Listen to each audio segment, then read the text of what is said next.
not be jealous about this young man. It is because of our family relations. Akumelanga babe lolunya lomona ngoba silobungani ezimulini kusukela kubokhokho bethu.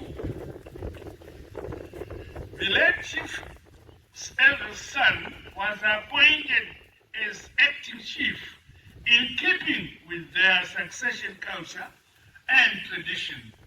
The family selected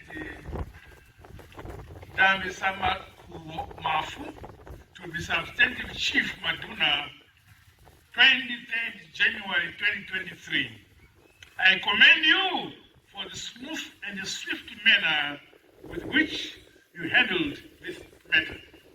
uDambisamahubo waqala waba ngu-acting chief kuhambelana lomkhuba wamasiko ethu njalo mhla ka-23 January 2023 uze wa-appointwa okusemthethweni ukuba yinduna sibili.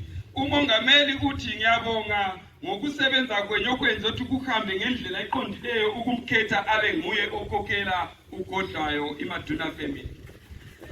So I say to you, the new chief,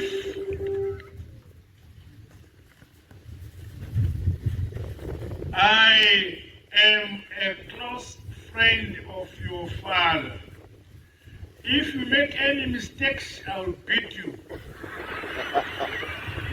Uthi yena ngumngani okababakho ungaba lephutha ngizakukhatha. The new chief was born in the KwaZulu-Natal communal lands in Caesar. Chief Maduna is the holder of a chartered accounting certificate from the Institute of Chartered Secretaries and Administration of Southern Africa and a diploma in education from Hillside Teachers College. He is highly educated. Induna yethu wazalwa koGodlwayo koGodlwayo nguye futhi wafunda waqeqetsha wabamba account ezemali waba njalo wayenza kuma-managers administration ufundile undoda lo waba ngutitsha njalo